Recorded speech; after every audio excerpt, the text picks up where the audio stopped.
Wow, এবার আরেকটি ধামাকা দিতে যাচ্ছে শাকিব খান। প্রিয় ভিউয়ার্স, বিস্তারিত জানতে ভিডিওটি না টেনে সম্পূর্ণ দেখতে থাকুন। বাংলাদেশ আর্মির মেজর রোলে শাকিব খান আসছে বিগ বাজেটের আর্মি থ্রিলার একটি সিনেমা। ক্যারিয়ারের 2 শতকেরও বেশি সময়ে অসংখ্য ভিন্নধর্মী চরিত্রে অভিনয় করলেও এবার প্রথমবারের মতো বাংলাদেশ সেনাবাহিনীর একজন কর্মকর্তার ভূমিকায় দেখা যাবে ঢালিউডের মেগা স্টার শাকিব খানকে।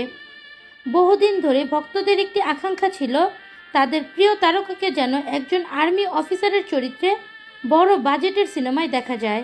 এবার সেই প্রত্যাশা পূরণ হতে যাচ্ছে। সিনেমাটি নির্মাণ করেছেন বিজ্ঞাপন নির্মাতা হিসেবে পরিচিত শাকিব ফাহাদ, যিনি এই প্রজেক্টের মাধ্যমে বড় পর্দায় অভিষেক করেছেন।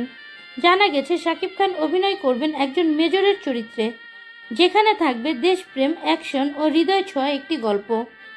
তবে এই সিনেমার নায়িকা কে হবে সে বিষয়ে এখনও কিছুই জানা যাচ্ছে না। তবে পরিচালকের সাথে কথা বলে ইঙ্গিত পাওয়া গিয়েছে বাংলাদেশ থেকে কোনো একজন নায়িকা নেওয়া হবে, এবং সেটা অবশ্যই শাকিবের সাথে আলোচনা অনুযায়ী। বছরের শেষে ঈদ ছাড়া অন্য কোনো উৎসবকে টার্গেট করে সিনেমাটি মুক্তি পাবে বলে জানা গেছে। বর্তমানে চলছে প্রি প্রোডাকশনের কাজ, আর খুব শীঘ্রই শুরু হতে যাচ্ছে সিনেমাটির শুটিং। প্রিয় ভিউয়ার্স, শাকিব খানকে মেজর চরিত্রে দেখতে কেমন লাগবে? আপনাদের মতামতটুকু জানিয়ে দিবেন আমাদের কমেন্টের মাধ্যমে।